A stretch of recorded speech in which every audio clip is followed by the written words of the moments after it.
Welcome to the Behind the Mic Show from the Cheap Seat Sports Bar and Grill in Champaign, Illinois. Presented by Ford of Tuscola. Now here's your hosts, Keith Gibson and Sam Erwin. Welcome everybody to the Behind the Mic Show from the Cheap Seat Sports Bar and Grill. I am your host, Keith Gibson, alongside my fellow host, Sam Erwin, as we bring you another episode of the Behind the Mic Show. And Sammy, you are back from vacation, back from the West Coast in Dirty Vegas. That's right. Dirty Vegas, not Dirty D as in Danville. Right. San Francisco and all over the West Coast. Welcome back. Glad to have you back in the Midwestern United States of America. Oh, it's great to be back. No, I tell you what, man, from being out there, so many things to see, and I wish more people, you and I were just talking before we started the show that you and the wife might be going to Florida, in the spring or something like that, which is great. But man, the stuff that we saw out there was just incredible. It really was. And I haven't been out west very often at all. Several years ago, I went out to see Rugg, go see him and saw a little bit. But boy, we saw a lot of stuff. And I tell you what, Sam, you said you've been there too. San Francisco, man, what a cool Awesome town. It is. Yeah. So many things. And, if you're not a fan of walking uphill, it's probably not the place for you. But but the weather was beautiful, 65. Everybody was nice. And there was just so many different things in that town. Such a cool thing. I mean, it really was. And you go to Chinatown and it's like, guess what? That's a whole different world right there. I mean, it was, and what I noticed was in all the places that we went, we went several different places, so many people from outside of the country that were visiting. I heard so many different languages being spoken. I mean, whether we were in Vegas, whether we were in San Francisco, you name it, a lot of people from overseas that are still pouring in a lot of tourism money, man. It was wild. So that's really crazy. Cool trip. Really Well, cool I'm glad to you do. had fun. I'm a little disappointed still you didn't take your mother to Thunder from Down Under in Vegas, but I guess she made it back all right. But no, Yeah, she made it. Yeah, she had a good you're time. back. I had a good Labor Day weekend as well. Got some cookouts. Got to see our good friend Doug Monzak from Ford of Tuscola, one of our great All right, sponsors. how did the big cookout go there? Yeah, fantastic. And then got Kendall with some friends on Monday and had a cookout at our friends Jen and Spencer Wares as well. And Kendall had a blast. So it's always a good time when she can have fun and go down. Yeah. So, yeah, good things happening. We got a lot to talk about today, Sammy. We'll just preview here real quick before we take a quick commercial break and hear from our presenting sponsor, Ford of Tuscola. But we're going to talk NCAA football, the Illini's big win, and talk about Week 1 highlights. We'll talk about the NFL Roundup as well. We got starts tonight, Thursday night, Bears-Packers. And then we Walter Payton and Hallis, the statues that were unveiled on Tuesday. And a couple other things when we round up. We'll talk a little Cubs-Cardinals here a little bit. Getting tight, Sammy. Oh, that's a heck of a race going on. I'm paying attention. I'm a big baseball fan, but I'm paying attention. Man, I knew you'd pay attention. It's almost October. That's right. About time to start watching some playoff games. That's right. And then we'll talk, of course, talk a little wrestling as well here today on the show. Then we'll welcome in a couple coaches today. Of course, our good friend and Flora Wolves head coach Brian Tackett will have back on the show after his big win to open the season. And then we'll welcome two-time Hall of Famer back to the show for Marion High School, Marion head football coach Kerry Martin. So we got a big show planned. We're going to go over Week 1 highlights and scores from around the area. And we'll talk about what to look for in Week 2 in high school football. But we're going to take a quick break, hear from our great sponsor, Ford of Tuscola. Remember, you can visit FordofTuscola.com. If you're looking for a new pre-owned vehicle, you can holler at John, Doug, Bob, Ryan, any of those guys. Or you can also give us a call right here at CheapSeatsBar.com. You can holler at me. I can take care of you and put you in the right direction. We'll make you a deal. That's right. We'll make you a deal. That's right. Small town field, great big deals, baby. That's right. We'll be right back here on the Behind the Mic Show from the Cheap Seats Sports Bar and Grill. Check out the all-new Ford of Tuscola. It's a small-town feel with great big deals. Pre-owned vehicles starting at $24.95. Online at FordofTuscola.com or call 217-253-3353. Welcome back to the Behind the Mic Show from the Cheap Seat Sports Bar and Grill. I am Keith Gibson, alongside me, my fellow host, Sam Erwin, as we bring you episode number 17. Sammy on the Behind the Mic Show. You didn't realize it, did you? I had no idea. Great number. So your favorite number? That's 17 of just a regular show, but total shows that we've done. 22. I tell you what. Yep, just getting bigger and better. And boy, we got that little surprise news coming up for people for Yep, too soon. long, maybe. Very Or something soon. in the works. I believe you did a wrestling promo once that said, "Don't let the cat out of the bag." That's right. We're not gonna Just let the let cat out of people. the bag Yeah, yet. that's right. That's right. Yes. Hey, I miss those videos. We need to start doing those at some point again. Those are Well, good. That's maybe good if you time. lived a little closer, we could. Well, I know. So, but that's the beauty of Skype and Zoom. That's right. Yeah. We can always see each other. That's right. Hey, a lot of big things happening here sports-wise. We're going to start with NCAA football, week 1 of the college football season. Not 0, because that happened 2 weeks ago, Sammy. Right. That's right. Week 1, the Illini, Sammy, a big win over Akron. Offense looked good. Defense looked good. Now, granted, it was Akron. Well, but you never know what you're going to get out of the Zips. You know, I mean, I built those guys up into a powerhouse in NCAA football and PlayStation, so it can happen. You don't take them lightly. I won the national championship. You know what? I went to the game Saturday. And of course, we did the 15-minute kind of pregame there at the tailgate to kind of let everybody know what to look for. But Brandon Peters looked really good for the Illini. Looked calm in the pocket, made some great throws, ran the offense well. Something the Illini haven't had in a very long time. So it was nice to see the offense really kick it into gear. You know, they're at UConn this week. That's a win. That's a win. It should be a win. Yeah. Yep. Then you have Eastern Michigan at home.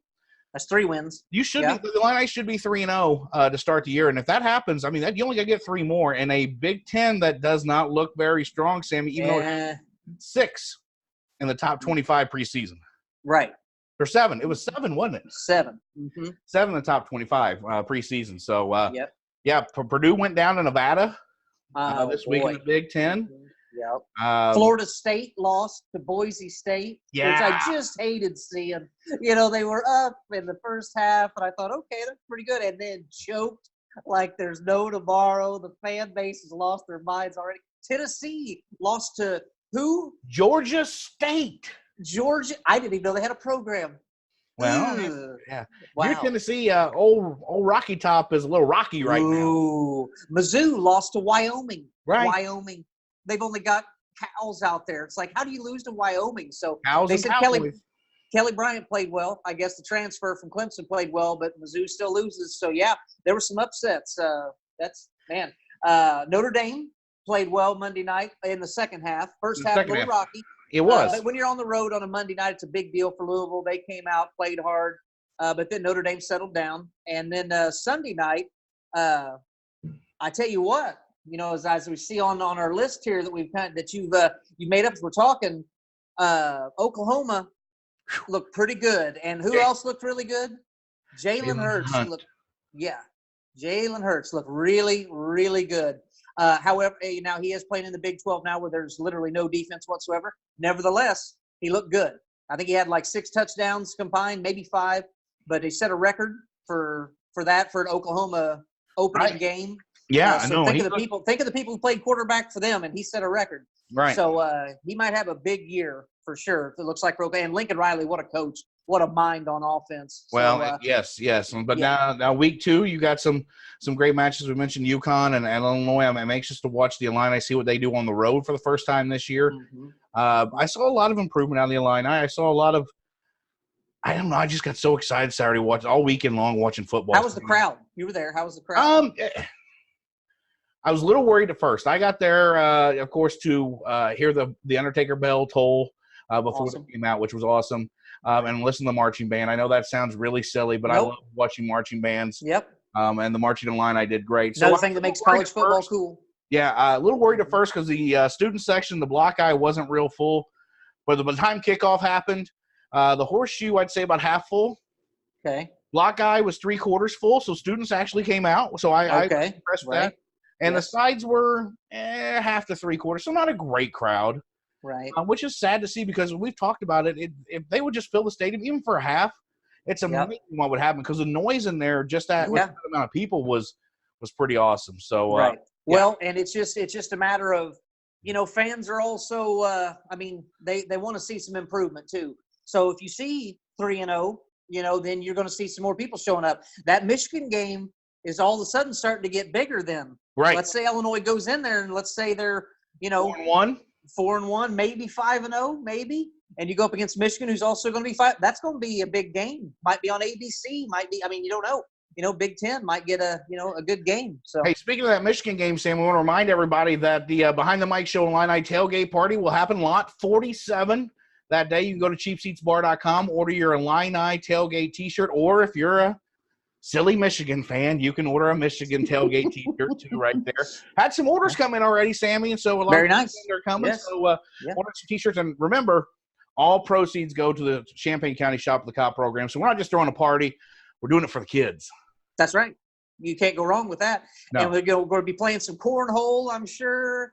There's going to be all sorts of things going on. It's going to be a good day. It will be a good day. It will be a great day. We've got 5 spots reserved altogether there on lot 47, so we got plenty of room.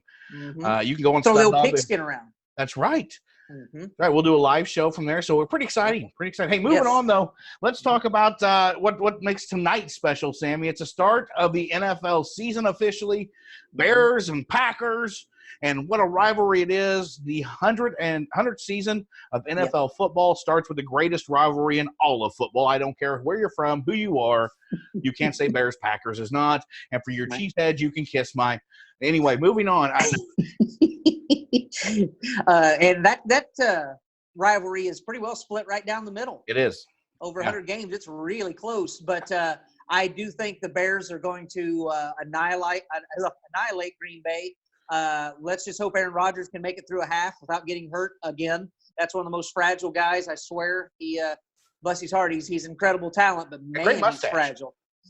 Oh, did you see the Happy Gilmore thing that all the quarterbacks did? And he looked just like the guy at the nursing home that works there. He looked like Ben Stiller. He did Yes, great impression of him with the stash and all. It was perfect. Fantastic. And I really like Aaron Rodgers. He's got a good personality, heck of a quarterback. I think there's some turmoil going on with Green Bay with him and the head coach and who's going to be calling the plays.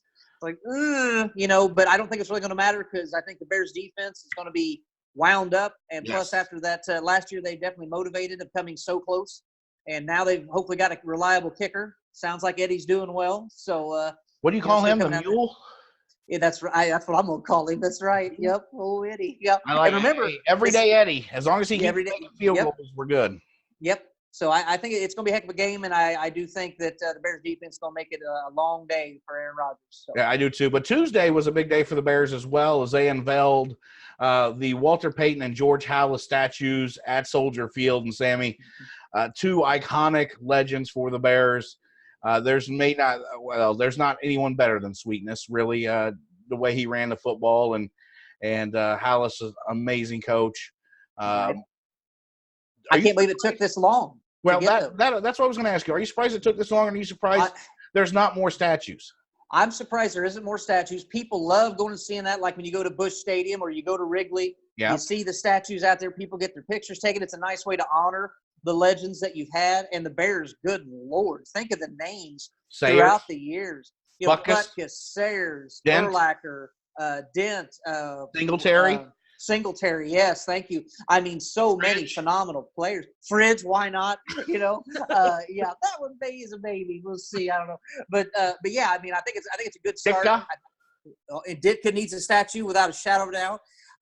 Will McMahon get one? Yeah, maybe. I don't know. He was big time back in those days. But no, I think it's a cool thing that they're starting to do. Why they took so long, I do not know.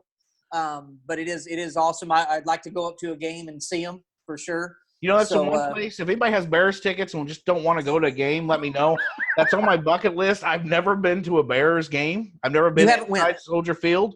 Believe it or not, I never have. No. Oh, then we need to go this year. I don't want to sit in the cold. I don't like to be cold. Right. Well, it doesn't get cold till November, so there's time. Yeah, because I like to take my shirt off at events. People know that. Yes, sadly we do. Yes. Your wife was really thrilled.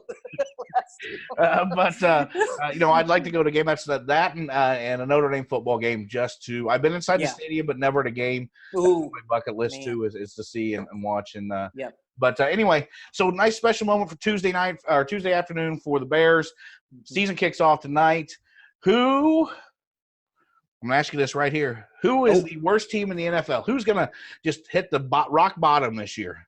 Oh, Dolphins. They just traded away everybody. They're already tanking. Yeah, so Coach Kerry Martin will be happy about that. Yeah, when Coach Martin comes on, we're going to ask him about all those trades. I'm like, what in the world? You just got Fitzmagic, he was going to at least win you 2 games, and now you're trading away all your team. And I'm like, so I guess they're tanking already. If I'm a Dolphins fan, I'm like, well, that was fun, but oh well. Rosters were cut to 53 last weekend, and some trades happened too. Dolphins made some trades, got rid of Kenny Steele and their left tackle went to Texas.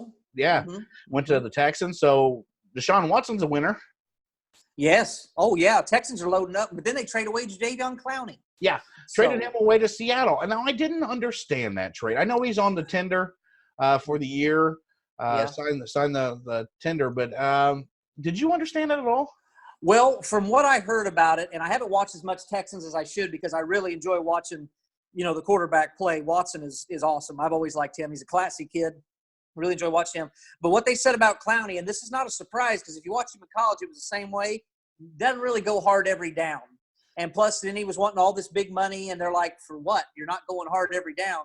So I think it was just a matter of this isn't going to work out because you're not the type of player that we want. Now, will he do great at Seattle? Possibly. They've had a strong defense for a while, but that's the rumors going around that he just didn't give 100% on every down.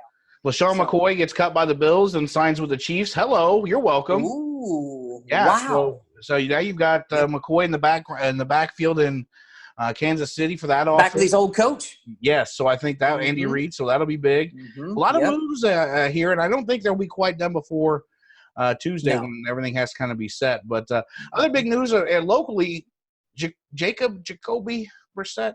Jacoby, Jacoby, yes. Sound it out. I'm going to call him Jacob. Brissett signs a 2-year extension, $30 million with the Colts. Why? Because they got nothing else. Did you see who they brought in as his backup? Brian Hoyer. Yeah. I'm like, okay. Okay, so I'm going to stop you right there. They signed, and this is exactly where I wanted to get to. Okay. They signed Brian Hoyer. Now I know who you wanted them to sign. That's not happening. So right, so it's over apparently. But here's my question, and this is going to bring out a lot of topics from a lot of people. So if you're listening, I want to know your thoughts.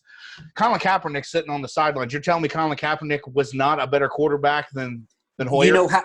Thank you for bringing that up. You know how many quarterbacks he's better than that are in the NFL right now? A ton. He just sits at home. Yeah, a ton. I want to make this. I want to make this perfectly clear. I do not agree with him kneeling for the national anthem. I am a American through and through, and I think you should stand with a hand over your heart. So I don't agree with that. But when it comes to NFL playing time, Colin Kaepernick is better than half the quarterbacks in the league right now who are backups. The man should have a job. Played in a Super Bowl, and then his final year, I think he had a really good year, but the team just sucked around him. So what could he do? But you know what it's all about. They're not going to bring that guy in because of the distractions, because of the bad press, and it's a business, and then the owners are afraid that they're going to lose money.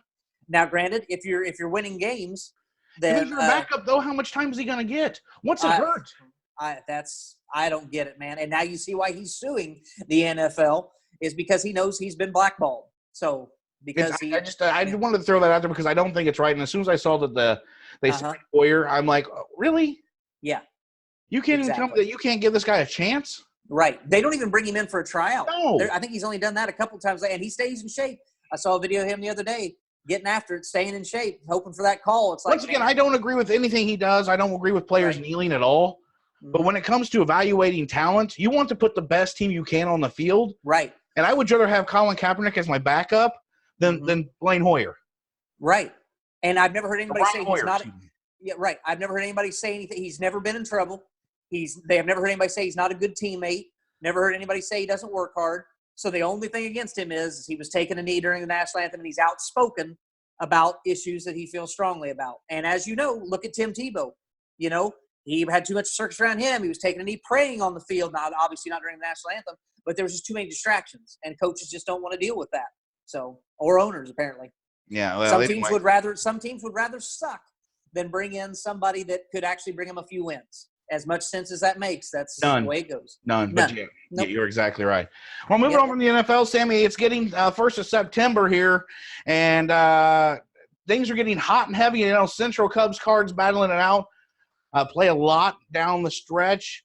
Cubs kind of fall back here, had some injuries, not played well. Cardinals been red hot. I mean, hotter than a bratwurst on my grill. They can't do anything wrong, getting great pitching. You're hearing it from a Cub fan, ladies and gentlemen. I'm giving the Cardinals credit. They have got some great pitching from Daniel Hudson, Jack Flaherty, Paul Goldschmidt has hit well. These guys are hitting the ball and getting timely hits, winning games in the last at bat. And of course, they're always that lucky. But But is it peaking too soon? Well, and that's why I wanted to throw to you is it peaking too soon? And I think it is because there's still a lot of baseball left to play. You got a full month. Yep. And the Cubs are starting to get some of their players back as well. Right. Yeah, Contreras is back this week. Ben Zobrist has came back this week. Rosters expanded, so you're going to be able to get more guys in so they can keep more fresh. Right. It's going to be a very interesting last 2 weeks of the season as the Cubs and Cardinals play 7 out of the last 10. Ooh, boy, those games might be important. Might be just a little bit. We have a 4-game set at home against the Cardinals. The next to last weekend, we play Pittsburgh on the road for 3, then in St. Louis the last 3 games of the year. So, oh boy, those 3 games. They could come down to that. Cubs are sitting, in the wild card, and it's jockeying back and forth, but it's very hot. Other thing I want to talk to you about, I know you're interested in baseball now because it's getting the end of the year. Right, playoffs actually means something. Right. Yeah, right. I'll watch. Play the MVP race and the home run chase. Bellinger and Alonso just keep matching each other shot for shot, and those two, mercy. And Yelich, he's what, second home runs and third in batting average. Right. Yeah. Yeah. Well, we can't forget about Christian Yelich either, who Mike Trout should win MVP in the American League. Even though his team is god awful and they haven't won because of him. Right. But he's got good stats. Well, you remember in '87, Dawson won the MVP on last place team. That's true. But he hit how many home runs does Trout have now? I'd have to look it up. It's mid-40s. Yeah. He's had a great year. Great year. Yeah, he's earning his money. So who's going to win MVP in the National League? Boy, if I'm a betting man, I stick with Yelich. Yeah. I think you got to. I mean, just across the board, his Triple Crown numbers are up there with everybody, and that's hard to beat. And now, how far are the Brewers out? Are they in wild card contention or anything? 6.5, 6, right around there. If they make the playoffs, he's a shoo-in. Falling fast. Yeah. We said on the show beginning of the year back in March when we first started how many teams we put a poll out there. How many teams would actually make it out of the NL Central? Everybody said at least 2. I told everybody 1, and I still think there's a possibility that one team makes it out of the NL Central. Wow! Because you think Cubs and Cardinals, they could cancel each other out, and one of them could fall out of the wild card race that last week and a half of the season. Very true. It'll be interesting to see what comes up here. And I tell you what, that Pete Alonso, man, what a rookie campaign! Good Lord, he is tearing the cover off the ball. And remember, whenever they said the home run derby messes up your swing. Yeah, that's really affected him, hasn't it? Well, I won't say it messed up his swing, but I think that is his swing. It's just, and that's about anybody's swing anymore, isn't it? Uppercut, you just swing for the fences. Right. So, but anyway, hey, great race. Well, I'm sure we'll talk about it next week too, and update everybody where everything's at in the NL Central and all of baseball as we wind down the baseball season here in 2019 to get ready for the playoffs. Hey, big news on the wrestling front, Sammy. AEW All Elite Wrestling crowned their first champ last weekend at All Out and up in Chicago, and the ageless one, Y2J, Chris Jericho. I know you're a big fan of, by the way. I do like Chris Jericho. I do. I have nothing but respect for him. He, I don't know if he's going for a new look, but he looks kind of rounder than he has been in a long time. What's wrong? What's wrong with round? Well, nothing. It's a round's a perfect shape. But he is definitely built differently than he was. He's also almost 50 years old. And you mentioned ageless. Yeah, 53, is he? I've heard different reports, 49, 53. Anyway, he's getting up there. The question I have for you, though, Keith, so they crowned a champion. You said there was mixed reviews about their latest pay-per-view. Yes. So some good, some bad. But also they're charging $50 a pop. That ain't going to work when the WWE's only 10. It's $9.99. That's right. Not 10, $9.99. That's right. But the question I want to ask you as a lifelong wrestling fan, just like myself and many others that we have listening here, is what about the utter hypocrisy of AEW, especially themselves? Remember, they were going to be different. We're different. It's not the old WWE crap where they don't push new talent, blah, blah, blah, which WWE is guilty of doing. They keep the old guys around. By the way, Stone Cold's going to be on Monday night. Really excited about that. See how that goes. I think something big's going to happen, but we can talk about that later. But anyway, so blah, blah, blah. And then what's AEW do? When they crown their first champion, they put the belt on a 50-year-old whose best years, I'm sorry, I like the guy. I think he's great, but his best years are definitely behind him. Oh, yeah. Yeah, agreed. And that's who you put the belt on. I'm confused. Okay, I'm not confused. I'll explain this to you. So sit down and take a lesson here. Okay, yeah. Teach me, oh great one. Yes. I will. You're getting ready to go on TV. You're getting ready to have your big debut.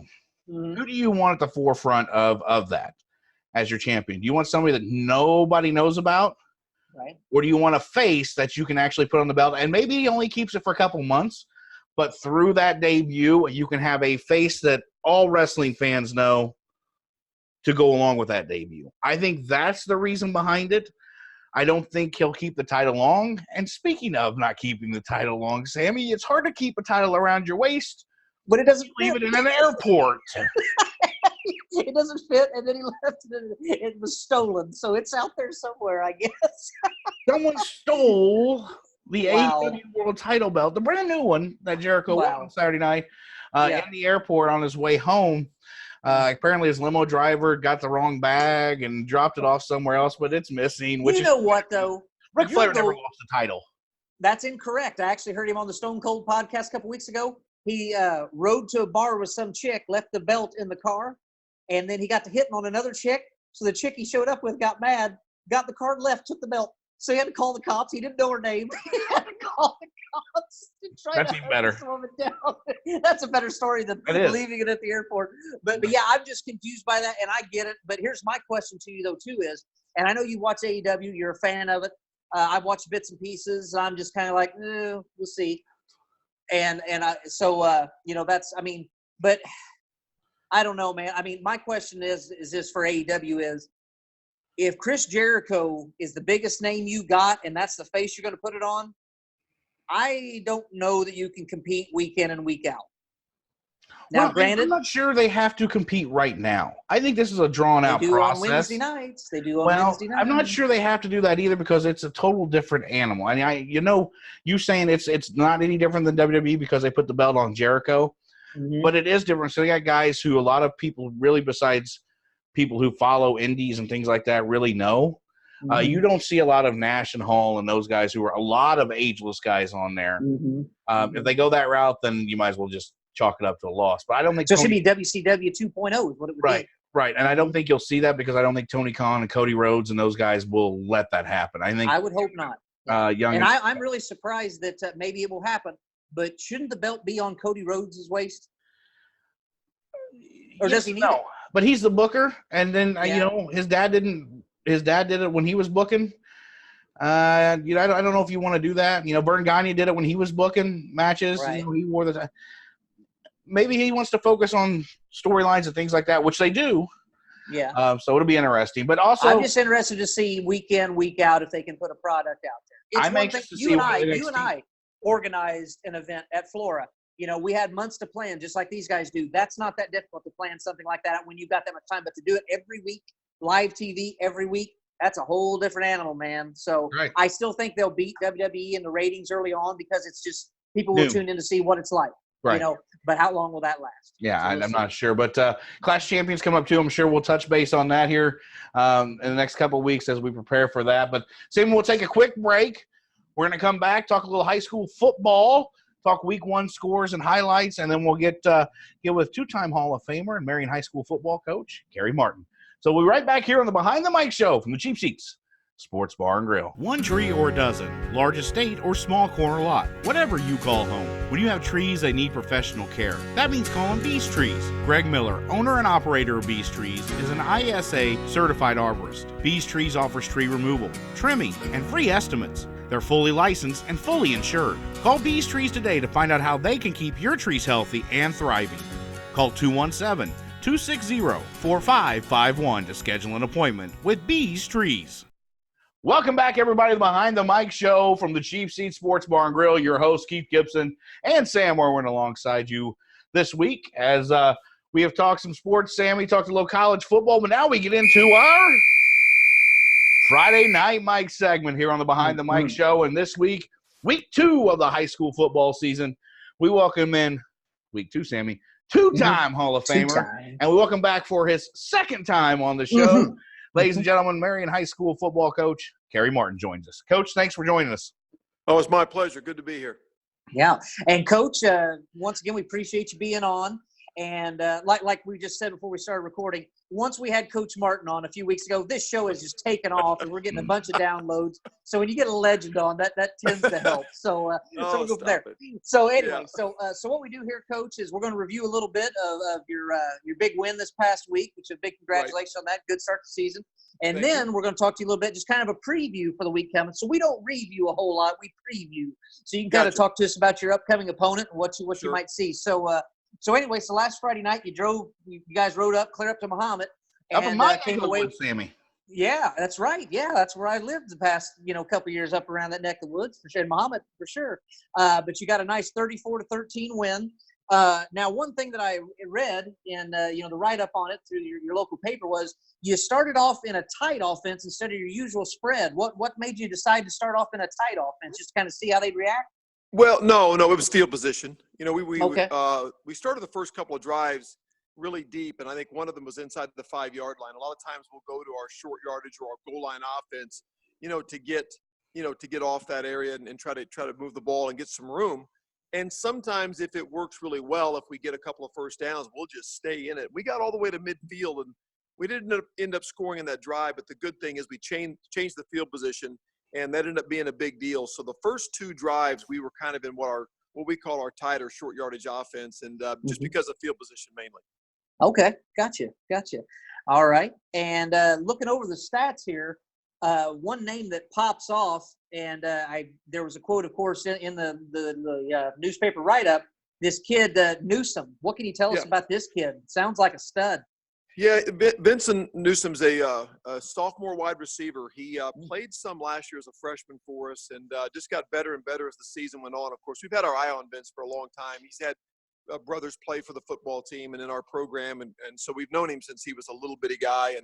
And as a freshman, he came out and got some varsity snaps, and then ends up catching a big touchdown pass again in our playoff game against Rich East and at a home game, and kind of broke out there. I think that was a big play for us in that ball game and a big play for him. And so having said that, we had high expectations for him this season, and boy, he came out week 1 and just he's bigger, he's stronger, he's kind of growing into his body, and he's a big, tall receiver with good speed, and he had a really good night for us. How tall is he? He's probably 6'3". Ooh.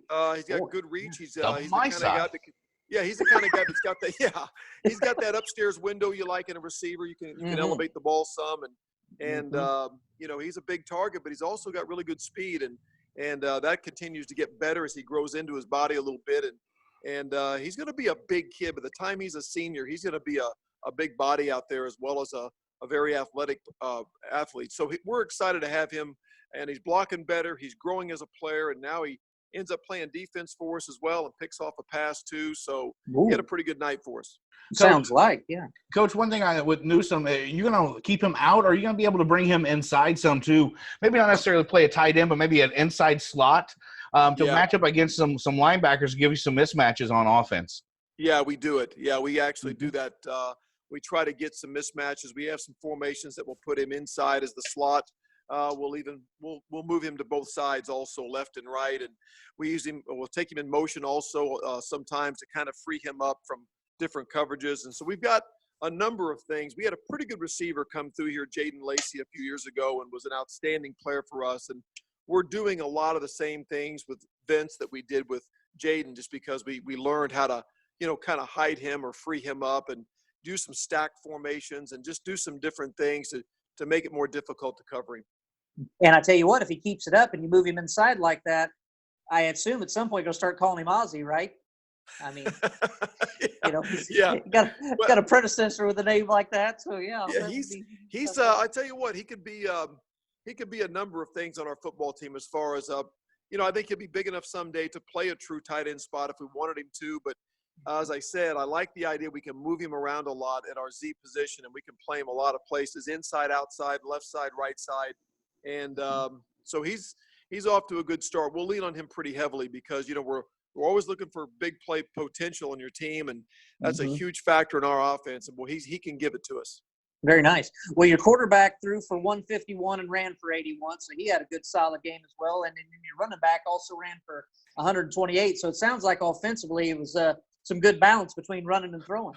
Well, we really try to stress that. It's not one of those things you go into a ball game and you try to be a balanced team, but we feel like we're better when we're balanced, when we have that balance of run and pass, and we like to balance those touches out. I think we had four different receivers, maybe 5 catch a ball. We had a number of guys carry the ball, but I think the main thing for us was the fact that we had a nice mix of pass and run. We're trying to keep from leaning heavily on one or the other and be a little more difficult to defend. And I thought we spread the ball out really well for the first ball game. And we don't want to give someone, just one guy they can stop. We like to kind of spread that out. And hopefully this week we can get the ball in the hands of some other guys that maybe didn't quite get it as much as I would like to have got on the ball. And I think teams will focus on Vince now after that first ball game.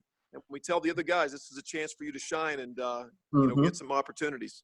Right. And can you because I don't think this happens near enough in football. What about a couple linemen that really stood out for you that really made a lot of this offense possible? I appreciate you saying that, because I think one of the strong suits of our team will be the offensive line. It's where we return the most starters. Overall, we have 4 returning offensive linemen out of the 5, and I think Cameron Kaiser has been our center the last 2 years. He's an outstanding center for us in the shotgun spread offense. So Cam had a really good ball game. I think Davin Melvin is a 2-way starter. He plays linebacker in our 3-3 stack. He also plays left tackle. So last year he played in the line, was a little undersized, but I think he's really gotten bigger and stronger, and he's a great puller. He's great on screens outside the box. So again, Davin had a really good ball game as well. But that offensive line will be a big part of how far we go this year. And I assume Coach Skeet is still the offensive line coach? He is. Coach Skeet is the offensive and defensive line coach. So he is doing a little double duty right now and doing an outstanding job as usual. I would expect nothing less. Yeah, I expect nothing less. And ironically, he's a Muhammad guy. He graduated from Muhammad Seymour High School. So really, he got a little homecoming game Friday night. So that was kind of exciting for him, and to go back and see a lot of familiar faces and go coach on the field where he played. So had a great career there, which led to his career at SIU Carbondale. So very cool. Yeah, really good for him. Very cool. Yeah, and you only gave up 13, so obviously the defense played well. They did. I think we talked before we came on the air that our defense has 9 new starters. We return a couple of defensive backs, but there are 9 new starters on defense, and that's probably the part of the team that we most worried about because of the lack of experience. But they played really well. In fact, one of the touchdowns they did give up was on a short field on a fumbled punt. So overall, they really only gave up 1 drive the whole game, and really did a great job on third down, getting some stops. And so I was real proud of the defensive effort. Coach Dunning, our defensive coordinator, just did a great job of getting those guys ready. And boy, if that defense can continue to grow and get better as they get more experience, that'll be a big, big difference in our team. Yeah. Oh, so JD's the DC now, huh?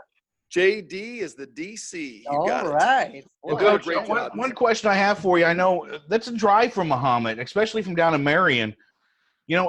That's a non-conference game for you. Is that something that has been worked out for a while, or is that kind of a game that you had to kind of fill last year and kind of be like, oh, well, we got something to do? Has that kind of been in the making for a while? Because that's a heck of a drive for you. The last 7 or 8 years, we have dealt with schedule problems because we're a larger school in deep southern Illinois, and so there are not a lot of teams for us to play. And so we have traveled and played as far away as Galesburg. We have played in Haywood County, Tennessee, which is near Memphis. We have played in Madisonville, Kentucky. We've traveled a lot of places, and we've driven 2+ hours multiple times. So this was a little over 3-hour trip on a bus, not as nearly as far as Galesburg. We played at Dunlap for a year, played them twice, actually, once at home, once on the road. Dunlap, of course, a really good football school out of Peoria area. So, we've had to travel a lot, and our kids have really grown accustomed to the travel situation. So to be honest with you, we've really sold the kids on using the travel as an advantage to kind of get locked in together, get on the bus early, get the film on the bus, eat together. We try to play it up as an advantage to us, and our kids have really grown accustomed to travel. So at first it was a challenge, but I think we've grown. We played up in Champaign for a couple of years and played Central one week, and the next week played Centennial, both games at Champaign, traveled back-to-back weekends. So I guess what I'm trying to say is we've done a lot of travel. Used to it. Yeah. Yeah, no big deal. my freshman coach has a great stat. 2 years ago, when you take all the travel we did plus our lower level travel, it is equivalent to a trip from Boston to Phoenix. So that's how many miles we traveled as a program, top to bottom, freshman through senior. And so we've traveled quite a bit. That's crazy. Wow. So, Coach, what we got for week 2? Week 2, we played Jerseyville, Jersey High School out of Jerseyville, Jersey County. They are a very different football team than Muhammad Seymour. They are a power football team. They are kind of a double tight wishbone team, almost in the T rather than the wishbone, but it's kind of the same type of option. Fullback belly offense. They got a big fullback. They got a big, strong quarterback. They're a very physical team, a very well-coached team. They're coached by a Hall of Fame coach who's familiar in the central Illinois area, Rick Johns. And, we beat them last year in a 21-14 ball game. It was a very close game. They ended up making the playoffs last year. So we'll have our hands full. We're going to go from a shotgun spread opponent to a ground and pound opponent that wants to go on long drives and keep the ball out of our hands. So we're going to need to score some points and maybe try to get out in a lead on them and make them play catch up. That's our hope anyway. Yeah. That's the thing. Get up on them early, and then they can't run the ball like they want to. And then they got to try to throw, and that's not really their thing. Yeah. Old Nebraska days. Yeah. Oh yeah, that's right. So obviously the game went well for you this last week. What's an area that you've really focused on this week, maybe to improve upon a little bit? Anything you needed to work on? Yeah, always. We always find things that, we look at and think we could have done a better job. And one of the things that stood out to us was just, obviously we faced a pretty good little running back from Muhammad who made us look kind of silly at times tackling-wise. So I feel like you can always improve in blocking and tackling. And so we had some running back blocks we had to fix, and we had some alignment problems. Our backs and our receivers sometimes were slightly off in their alignment. And in the shotgun spread offense or the shotgun offense in general, that alignment matters because it's so much timing with the snap. And so we've had to really go back and fix some of those things. But really, just to be honest, it's almost like flipping that coin now. We go from worrying about defending with 4 wide or 5 wide to, trying to settle in and think, how are we going to defend a double tight team with a full house backfield and put people in the box but not give up the outside or give up the long pass. So fix what we can fix from last week, but really just continue pounding the fundamentals that we do every week and then focus on this game plan. And when you play an option team, it's all about discipline, making sure that everyone knows their assignment, they don't get distracted. That's right. And you got them at home, right? We do. We love our home atmosphere. We have a great atmosphere and a great stadium to play in, and we're excited to be able to get our first game here at home a week 2. It's funny because coaches always talk about a week 2 letdown. They're always afraid there's so much hype for week 1, home or away, that sometimes week 2 can be a little letdown. And I think playing this game at home will help us maybe get around that, because I know our kids are excited to get back at home in front of our home crowd. Yeah, and I will be there. I'm coming. So I'm going to. All right. Yes. Yep. Got to show some support. So I'm going to be there. All right. Yep. Well, Coach, he's got one assignment. That's to get a picture and write a story for the website, but I'm not sure that'll happen either. He'll get too excited. But I'll get the picture and don't forget about the story. That's right. Yeah, that's probably more like it. Yeah. Yeah. Coach, anything you want to add this week here on the Friday Night Mike segment of the Behind the Mic show for us?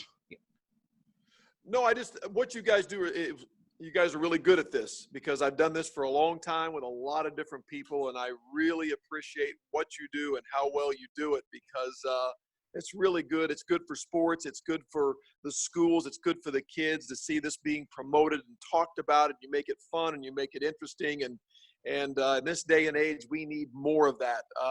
Sometimes I think parents, coaches, players, everybody, sometimes the media, we kind of get this thing out of proportion. We kind of, I think, get too serious about it and make it too much about individual stuff. And I think you guys bringing some fun and some exposure to high school sports in the most positive way is really good. So I appreciate what you do.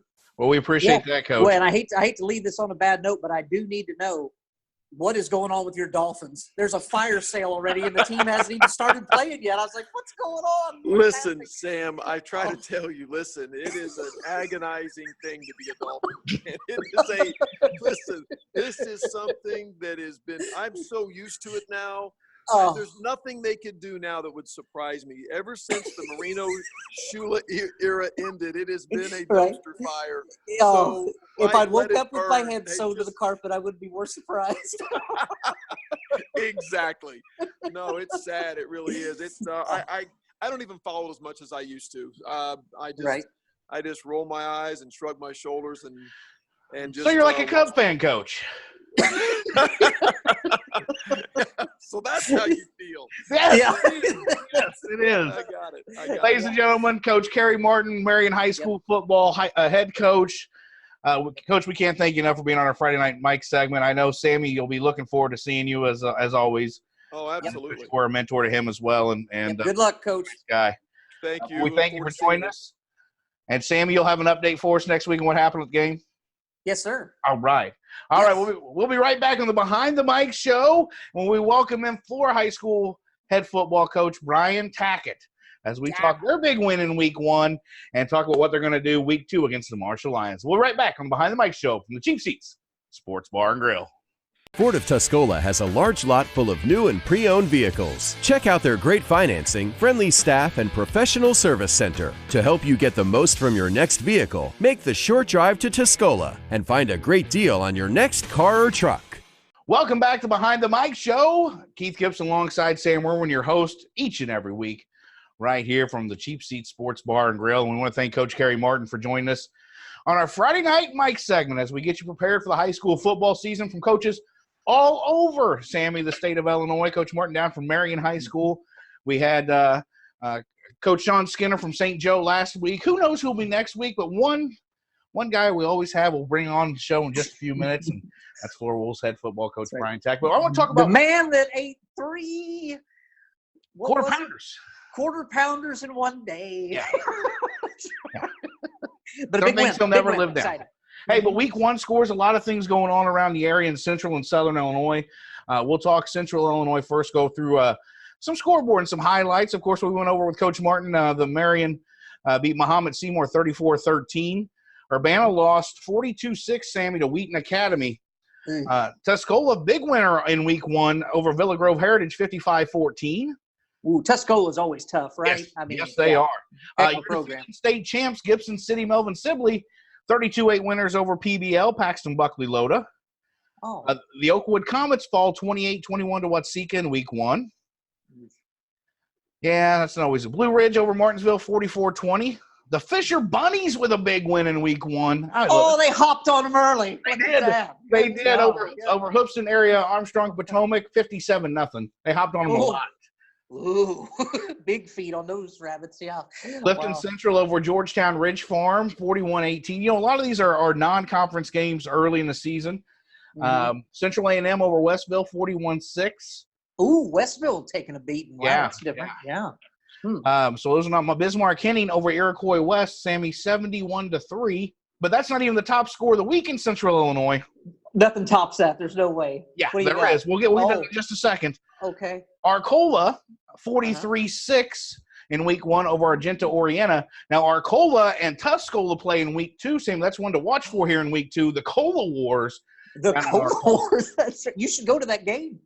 You should go to that game. Cola. That's right. Give us a sideline reporting from that battle. The Cola Wars. Coach Sean Skinner, St. Joseph Ogden, big win in week 1, Sammy. 36-8 over St. Thomas More. Very nice. Good start for him. Yeah. Prairie Central over Rantoul 42-20. Monticello 42-32. The Sages a big win in week 1. Defending champs, right? Monticello? No. Gibson City won that last year. Oh, they did. Oh, but they were in the finals with them, right? Yep. Gotcha. Okay. One of the big surprises, and from people I've talked to, weren't really surprised, but Chillicothe IVC 21-20 winners over Unity. So Unity in week 1. The Danville Vikings fall to Bloomington 36-0 in Big 12 conference play in week 1. And, Sammy, here's the big one. Oh. Peoria beat Centennial 96-14 in week 1. Oh. Let me ask you something, Keith. As a man, you've coached kids before. What do you say after a game like that? Are you just glad everybody's healthy? And you know what, guys, we got to let that go and move on to next week. I mean, can you really say much? Here's my question. I didn't see the game. I saw the score, kind of kept updated on Twitter and things from the score of the game. Peoria scored 48 points in the first quarter, Sam. Wow. When do you just run a simple handoff up the gut and say just fall down? Yeah, or take a knee, or take a knee. You don't want to do that, but when's enough? Or put in the freshmen or sophomores. You surely got sophomores. Put the sophomores in, but maybe the sophomores are really good too. But yeah, it kind of sounds like they was running it up there a little bit. But I don't know. I didn't watch the game. I didn't either. 96 is a lot. That's a lot of points. Yeah. But in Southern Illinois, a lot of scores from the LIC and around the area. We'll get, of course, to the Flora Wolves Red Hill Salukis game in just a moment. Olney 19, Casey Westfield 14. So the Olney Tigers with a win in week 1. Paris over Newton 13-12. Ooh, a barn burner. Sounds like somebody missed a couple extra points. Yeah. Going for those 2-point conversions. Yep. Warrensburg Latham 21 over Robinson, 21-20 in overtime. The Fairfield Mules 28-0 over Cesar-Valier in week 1. And Sammy, this is a big game. Mac was talking about it on WNOI. And if you don't know who Mac is, it's Larry McGrew. But talking about it on WNOI, the Mount Carmel Aces played Harrisburg in week 1. Ooh. Mount Carmel won 42-14. Wow. And Harrisburg's usually decent. But right. Mount Carmel. That's 2 big programs in week 1. And Mount Carmel came out on top on that one. So a lot of good scores from week 1. A lot of things to talk about week 2, especially with Coach Brian Tackett. We'll bring him in here in just a moment as he's getting set to join us. And we'll talk Flora Wolves football with him. So we'll have Brian Tackett join us in just a second here. Sammy, any surprises for you from week 1? It really didn't sound like there was too many. Now, granted, I mean, year to year it changes, with depends what kind of kids you have, but it didn't sound like too much. Mount Carmel's still phenomenal, and the teams. It sounds like the teams you expected to win. Did for the most part. Any surprises for you? Not really. I think it was as expected. 96 points in the game still blows my mind. That's a lot in a football game. Unity surprised me. As of course, Coach Skinner said, anybody in that Illini Prairie Conference can be on any given week. So that's one of the toughest conferences, I think, around that people don't realize. Yes. So interesting to hear that. But let's bring in Coach Brian Tackett to the show. Coach Brian Tackett joining us. And, Coach, big win last week in week 1 for the Flora Wolves, the Wolves of Flora High School, as Larry McGrew would say, but a big 26-6 win. How proud were you of the boys last week on Friday night? Oh, it was a good feeling. We haven't started out 1-0 in about 6 years, so pretty good feeling. I was just happy for the kids. It's another big win. Not only is it a conference win for you in a little Illini, but it's a road win, Coach, and those are hard to come by. Yeah, that is. Sometimes you got home games, you got a lot of distractions going on there, and I kind of like first week 1 going on the road. Fewer distractions. I mean, I know the bus ride stinks, but it's more of a set schedule for the kids instead of coming and going whenever, getting there when they do and that sort of thing. So I don't mind the road games, but, it is a tough place to play over at Red Hill. And we've all been there before, and it's tough to have success over there. It was a good win for us. That bus ride, though, can give your kids a chance really to just kind of put their headphones in and focus and look at their playbooks and not all the craziness of the home game of everybody going crazy and all that. So sometimes it's a benefit, like you say, just to kind of get yourself locked in. Yeah, it is. We give them stuff to look at on the way there and their formations and tendencies, and they got reports now that we print off of Huddle for them. So they got plenty of stuff to look at. And like you said, it's pretty quiet on the way there. Kids are listening to the headphones and doing what they do individually to get ready. And I don't mind the road games. How wild was it on the way home, though, Coach, is the question. Well, it wasn't bad. You're tired at first, or, you kind of just – you plop down in that seat. It smells, and it's hot and humid.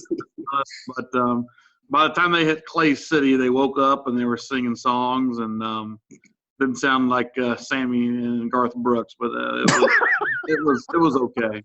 We got a big win and a big night from Grant Johnson, your running back, 250 yards rushing, and including an 88-yarder and I think a 58-yarder if I remember correctly as well. Just a big night for him, and what a workhorse. But you talked last week, Coach, about wanting to win the trenches. You wanted the guys up front to win, and I really think they won big for you this week one. Yeah, they did. That's I knew it was going to be key for us. We brought back too much experience on the line for it not to be a key against a team that was maybe a little less experienced there. So, I thought first possession maybe on defense, we're kind of back on our heels a little bit in the trenches, but after they kind of caught their second win, you can never really condition for a game.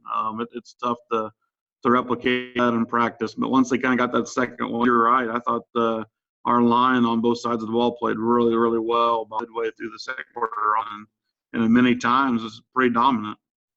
Now, you said the running back, I think Keith told me, and I read as well, 250 yards, big game, and obviously the line did well, and other backs, receivers blocked and all that. But he said last name Johnson. There's a vicious rumor that that's Luke Johnson's kid, who you and I played with, and also he has an uncle, Lee Johnson, who were both really good linemen, but they couldn't run from me to the door, But now this kid's running for 288-yard touchdown. I'm like, Luke Johnson couldn't have ran 88 yards and be taken a week. It's like, how in the world did this kid become a phenomenal running back?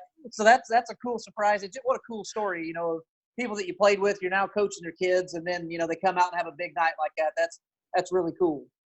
Yeah, I can confirm that's Luke's kid. And he has his own practice jersey. Of course we have practice jerseys that we give the kids, but he's got his dad's practice jersey. So every time I look at it, I think of the mid ¡90s and and ball practice out there. So that's pretty cool. But he had a big game. He's a quarter away to 1,000 already. So be pretty cool to get 1,000-yard back in him this year.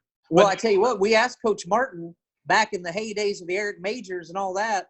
I do not remember Major having 250 yards in a game, and Coach Martin didn't either. He said maybe at Mount Carmel, but that was over 200, but he didn't think he got 250. So is that close to a record? I thought the same thing, and I actually thought of that Mount Carmel game with Major, and I remember it being somewhere close to 200. I don't know why I remembered that, but I too wondered if it was maybe a school record. I mean, I don't have anything that would be higher than that. Well, I kind of think it is. Yeah, that's pretty awesome. Pretty awesome. Good start. Not only did Grant have a great week one for you, quarterback Jace Helm threw the ball exceptionally well for you too. Had some big plays to Wiles, had a big plays to Young on the outside, and really that opened up the middle for Johnson to run and have some of those big carries because your passing game was so effective. So moving into week two, wait a minute, that's Brandon Helm's kid.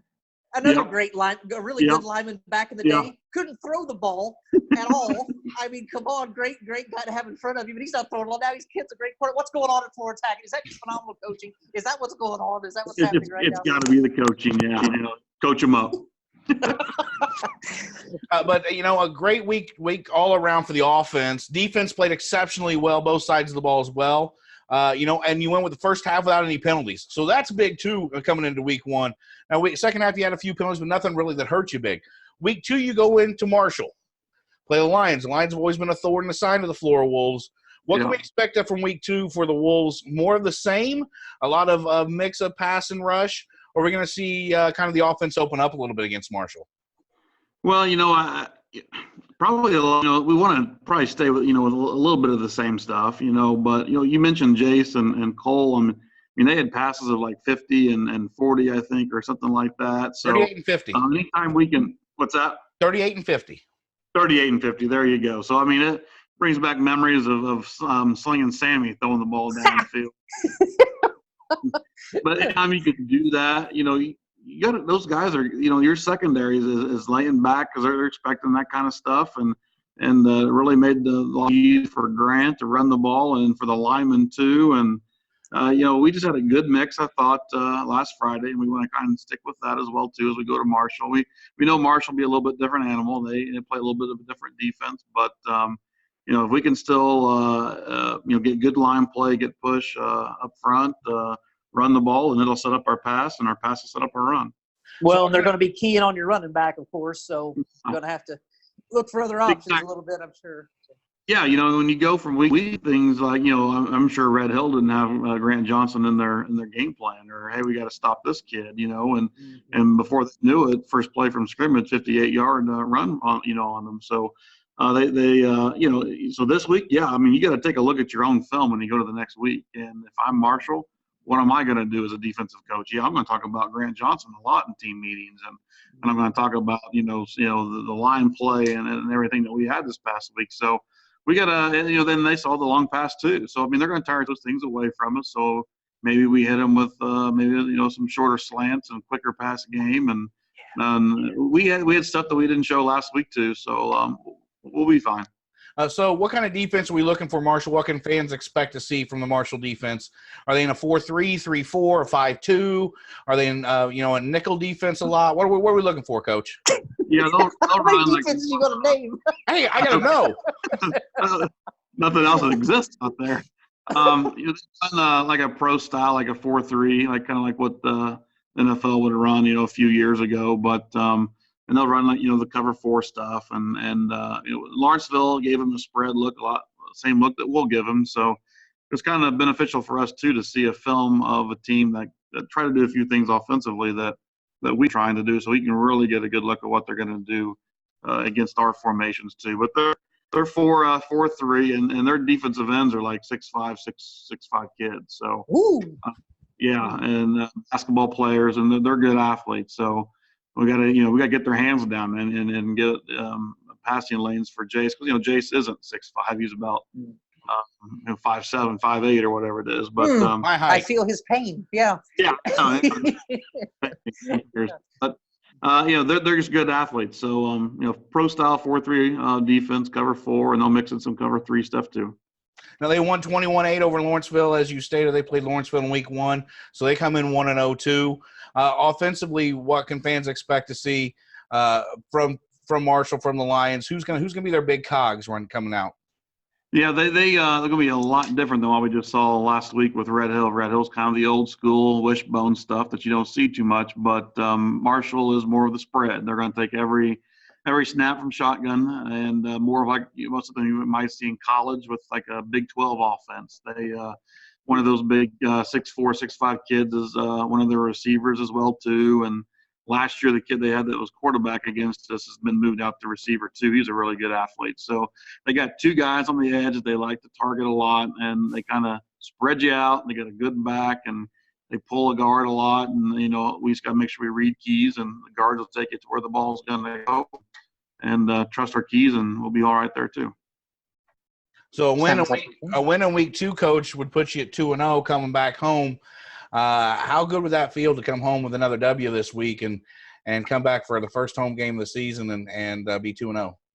Well, that'd be pretty nice. Last time we went 1-0, like whatever, 6 years ago, and we ended up being 1-8. So I don't know how long it's been since we've been 2-0. And just told the guys tonight in practice, this is a huge week, and we made it huge because of the win we got last week. But if you can get to 2-0, then you can start thinking about different things that we want to accomplish, whether it be top half of conference or conference championship or getting back to the playoffs and those types of things. But one win's not going to do it for us. We got to keep grinding it from week to week, and it'd be a big step for us to get 2-0. Well, Coach, no Link this week. No. I know. And he was close in the prediction. I can't believe he's not there with you. Oh, man. I know, and I asked him about it just today. I told him, I was like, hey, buddy, do your prediction tonight. And he started to give me, and I said, no, I don't want to know.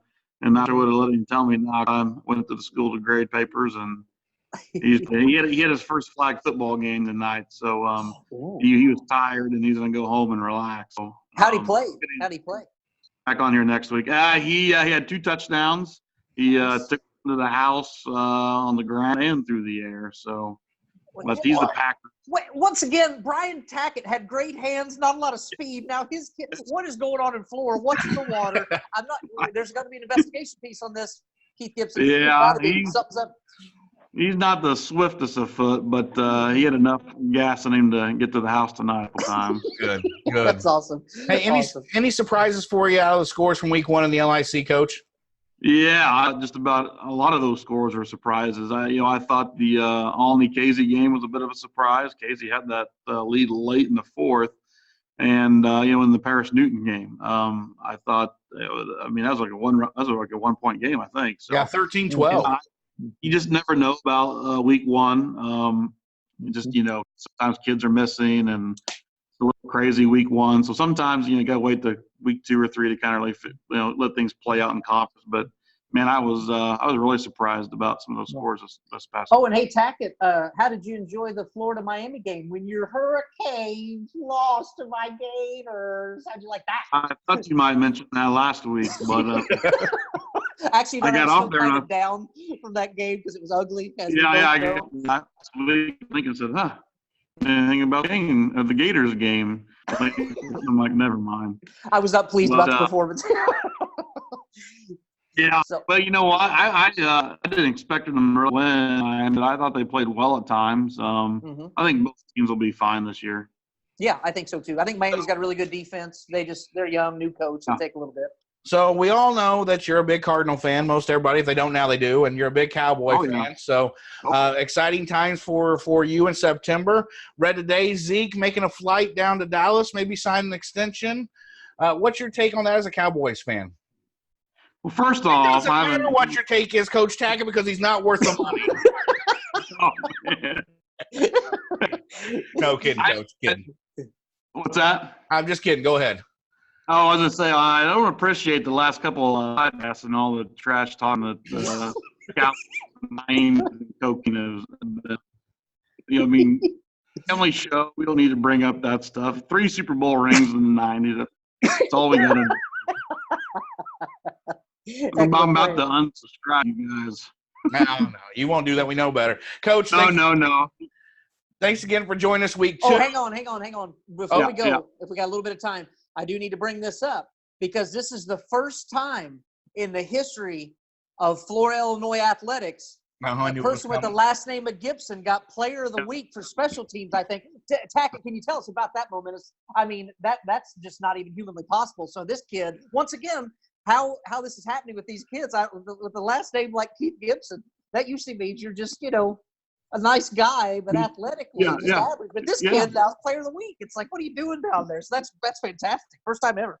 So Hayden Gibson, no relation to Keith. No. Well, that's the reason. Okay. Yeah. He had like 14 tackles last week, and how many? Quarterback free and good pressure backfield. So just confirm that there is no relation to the guy there. Well, that's awesome. Congrats to that player. That's great. Yeah. Well, Coach, thanks for joining us week 2. We look forward to seeing hopefully another W this week for the Flora Wolves, who can possibly move to 2-0 as you go on the road to Marshall. We will definitely be listening. Of course, we can tune into cheapseatsbar.com for an update on the story and listen in to see what the Wolves do. Follow us on Twitter, Behind the Mic Show, or you can follow Coach Tackett and the Flora Wolves on Facebook as well under Flora Wolves Football. Is that right, Coach? That is right. That's right. So for Coach Brian Tackett, we thank you very much. We will talk to you again next week at Friday Night Mike segment here on the Behind the Mic Show, and we look forward to Friday night. So we'll talk to you soon, Coach. Good luck. Yeah, thanks. Good luck. Again. Thanks. That's Coach Brian Tackett from the Flora Wolves head coach, who will take on Marshall this week as they look to go 2-0. We thank both Coach Brian Tackett and Coach Kerry Martin for joining us this week on our Friday Night Mike segment here on the Behind the Mic Show. We're going to take a quick commercial break here from our great sponsors, Bees Trees, and our presenting sponsor, Flora of Tuscola. Love both of them, and we thank them for being our sponsors on the show so we can do this each and every week for you. And we'll be back and have our new segment we're doing every week, Sammy, our new trivia. And we'll go over last week's answer and our winner, and we'll give you this week's trivia question. So we'll be right back on the Behind the Mic Show from the Cheap Seats Sports Bar and Grill. Bees Trees, your local ISA certified arborist with over 10 years experience, specializing in tree removal, tree trimming, and with free estimates. Call Greg Miller of Bees Trees today at 217-260-4551. Welcome back to the Behind the Mic Show. Keith Gibson, your host, along with fellow host Sam Erwin, as we wrap up our 17th edition, number 17 in your score. Lucky number one in your hearts. That's right. Your favorite number. As we wrap up the 17th episode of the Behind the Mic show, of course, we want to thank Coach Martin and Coach Tack for joining us today. And Sammy, last week we debuted the trivia. Yes. We debuted trivia with your question. I gave you a second chance. Yes. And you came through with only one Came answer. through with just one answer. Yep, that's right. So we do appreciate that. And we had a winner. Yep. Rob Manning was the winner, won a pair of Illini tickets thanks to Ford of Tuscola and cucarloans.com. Ford of Tuscola, once again, they just keep giving. I mean, they give you great deals on cars. Now they're giving you tickets. It's like, that's right. And if you're looking for a newer pre-owned call, give them a call at 217-253-3353. I can see Doug, John, or you know what? You can even call me. If you're a listener looking for a new car, I know people who know people how to get you a car and make you a great deal. Can't beat it. Guarantee it. Right here at the Behind the Mic show. I haven't thrown that out for a long time, You have not. That's right. And I'll tell you what, you like Doug told you, and you haven't. That's a great slogan. But like Doug told me, give till it hurts and then give some more. I mean, he's like the Mother Teresa of car dealers. He really is. It's just amazing. So, yeah. Of course, we always like to thank our other sponsor, Bees Trees, Greg Miller. You know, if you've got some bushes going around your deck, you want to make sure you get those trimmed. Make that deck look bigger. Yeah, that's right. You know, it's almost mum season. Let's not forget. You got to make it look nice for fall. That's right. So I'm sure he can help you with that. Yes, he can. So thanks to our sponsors. But back to our trivia. We had our winner last week. Rob Manning enjoyed the 2 tickets to the Illini game to see them beat the Akron Zips. And our answer, if you are lived in a hole and not been on Facebook or social media, our question was, who was credited with the home run that hit off Jose Canseco's head? The answer, Sammy, is Carlos Martinez. That's right. The father of current St. Louis Cardinals outfielder, Jose Martinez. How about that? Yeah, all about legacies here today on the show. It is. Boy, what's the theme of the show? We didn't even have one when we started, but sometimes things just work out. So this week, though, we're going to go a little tougher on everybody to win the week prize pack. And since it's college football season, Sammy, you know, we both love college football. Yes. Are you ready for this week's question? I'm going to give it this week. Yes. I'm a giver. You are.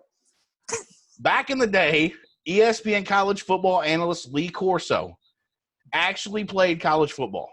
Mm-hmm. Scooter. Huh? They called him Scooter, I think. Right.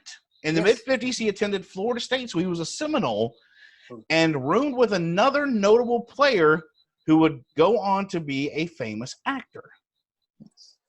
Who? And his roommate was one heck of a football player, too. He was. Yes. Who was his roommate? Oh, that's a great question. And I know the answer, but I won't say it. You do. Yes. I won't say it, but yeah, I interesting. It. But, great so Lee question. Corso's roommate in college. All right. Yeah. You know, I learned something new today. I didn't realize he was a Florida State Seminole. Mm-hmm. I did not know this until I was looking up some stuff. And you know, Google's fantastic for things like Oh, where were we before Google? Man. Playing wiffle ball out in the yard until it got too dark. Right. Playing football or being kids. Yeah, going to libraries, things like that. Yeah. What was that? Going to library. You never been to a library? You didn't probably ever go to a library. That's true. No, it's hard to read. Still Yeah. have to do that. But, no, hey, great show today. We talked a lot of sports here on Thursday. Got a big night tonight, Bears-Packers, so gear up for Bear down, if you will, for hopefully a big Bear win. We got Friday Night Mike's week 2 of high school football coming up tomorrow night.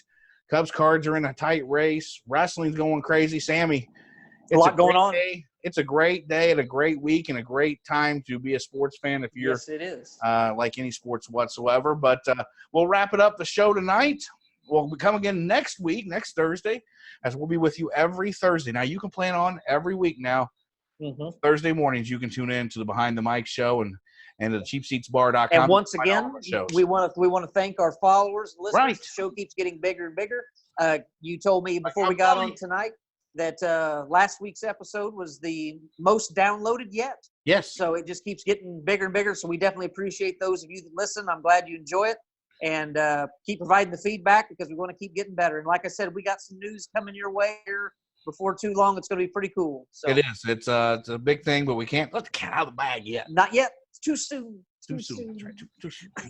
Anyway, for my co-host, Sam Erwin, Sammy, thank you as always. I hope you have a great week. Thank you. You do the same. I may get to see you this weekend. Is that correct? That's correct. Yes. Yeah, I'll be up in your neck of the woods. Get together, do a little planning. Never know what's going to happen when you get the powers together. Anyway, I hope to see you this weekend. Have a safe trip. Enjoy Friday night's game in Marion. Yep. With Coach Morton, I know you will do that. So for my co-host, Sam Erwin, I am your host, Keith Gibson. This has been the Behind the Mic Show from the Cheap Seats Sports Bar and Grill. Check out the all-new Ford of Tuscola. It's a small-town feel with great big deals. Pre-owned vehicles starting at $24.95. Online at FordofTuscola.com or call 217-253-3353